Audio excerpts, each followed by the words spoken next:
Prince Harry claims the royal family withheld information of phone hacking from him because they believed it would, quote, open up a can of worms.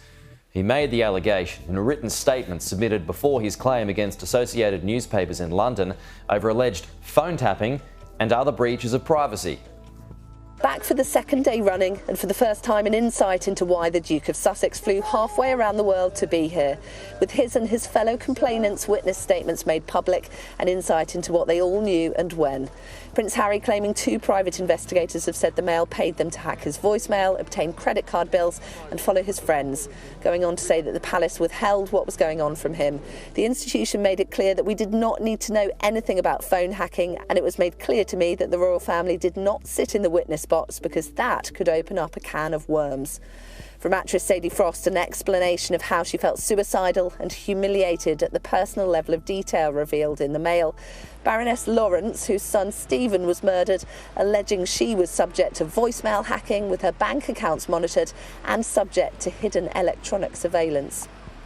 As the publishers of the Daily Mail fight to get this thrown out of court, they say that a private investigator's alleged confessions, which provides a central part of the claimant's case, has since provided them with a sworn statement saying that he wasn't commissioned or instructed to carry out any work for the Daily Mail, and they vigorously contest the claims that are being made here in court.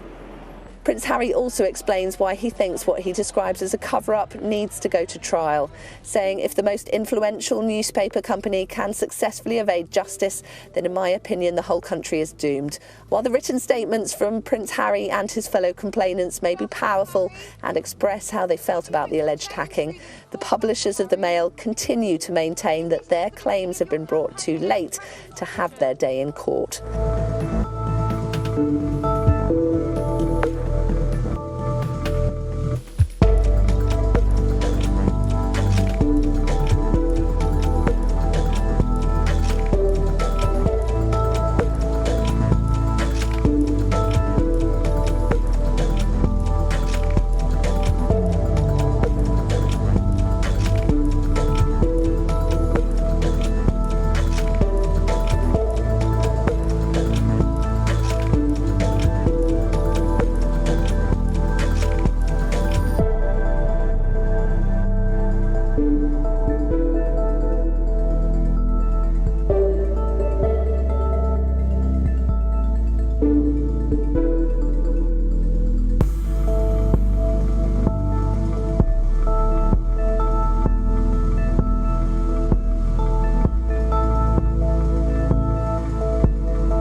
also a sadness here, isn't it, Matthew? And it is a sadness because he's over here and he's flown all this way to go and have his little moment in the court and in the papers because he hates the press. But he's not being seen by any of his family, it's been reported. His father doesn't want to see him, his brother doesn't want to see him. We don't know that for a fact. Well, it's been reported by the Telegraph, who's pretty plugged into the royals, that the king has no room in his schedule, right? If my son flew 5,000 miles to the city I was in, I'd be seeing my sons, any of them, right? So there's clearly a massive rift here. He and Meghan haven't even said if they'll go to the coronation. I don't know who they think they are to be keeping the king waiting on whether they come or not, but it just seems, again, the priorities are completely warped here. Yeah.